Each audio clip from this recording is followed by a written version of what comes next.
সবাইকে স্বাগতম আমার ভিডিওতে। ইচ্ছে আছে 50টা মন্দির পরিক্রমা করার, ঢাকা শহর এবং ঢাকা শহরের আশেপাশে মিলিয়ে 50টা মন্দির। এরই অংশ হিসাবে আজকে আমি ঢাকেশ্বরী জাতীয় মন্দির থেকে আমার ভিডিওর কার্যক্রম শুরু করতেছি, বা মন্দিরগুলো ভিডিও করার কার্যক্রম বলতে পারেন। পর্ব 1 শুরু হচ্ছে। প্রথমেই যদি এন্টার করে আপনারা জানেন যে ঢাকেশ্বরী মন্দিরে সবাই আসছেন, সবাই জানেন এখানে একটা কেন্দ্রীয় পূজা মণ্ডপ রয়েছে, এখানে মার দুর্গা পূজা হয়। দেন এখানে অনেক বড় সুন্দর একটা বটগাছ রয়েছে, আপনারা দেখতে পাচ্ছেন। এরপরই যদি আমি মন্দিরের দিকে এন্ট্রি করতে চাই, তাহলে মন্দিরের মেইন গেট। তো ঢাকেশ্বরী মন্দির সম্পর্কে যদি বলতে হয় ছোট করে, তাহলে এটা 1100 খ্রিস্টাব্দে আসলে সেন রাজবল্লভ সেন দ্বারা আসলে এটা নির্মিত হয়েছিল। এটা আমাদের জাতীয় মন্দির বাংলাদেশের। এটা হচ্ছে মেইন গেট, এখান দিয়ে এন্ট্রি করে মন্দিরে যেতে হয়। আমি আসলে নতুন করে এই ঢাকেশ্বরী মন্দির নিয়ে বলার কিছু নেই। সেটাই আমরা জানি যে এটা আমাদের জাতীয় মন্দির এবং এখানে সবাই আসেন, সবাই এসছেন।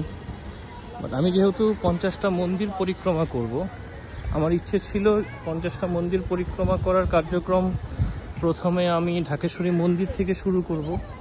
তারই অংশ হিসেবে আজকে আমি প্রথম ভিডিওটা করছি ঢাকেশ্বরী জাতীয় মন্দির থেকে। এর পরবর্তীতে আপনারা পর্ব অনুযায়ী ঢাকেশ্বরী জাতীয় মন্দির থেকে যে শুরু হলো ভিডিওটা, সেগুলো সবগুলো যদি আমার সাথে যুক্ত থাকেন তাহলে দেখতে পাবেন। সেখানে আপনারা জানেন মা ঢাকেশ্বরী রয়েছে, সাথে বাবা মহাদেবের বিগ্রহ রয়েছে এখানে।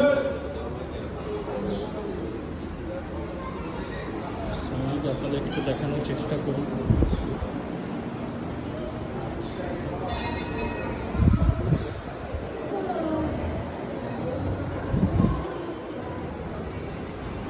যার নামকরণ আসলে ঢাকেশ্বরী জাতীয় মন্দির নামকরণ করা হয়েছে, এটাকে উদ্দেশ্য করে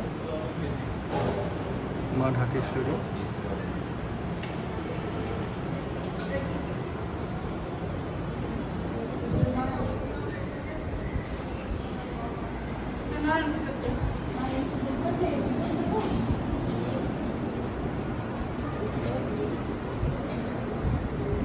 মূর্তি রয়েছে।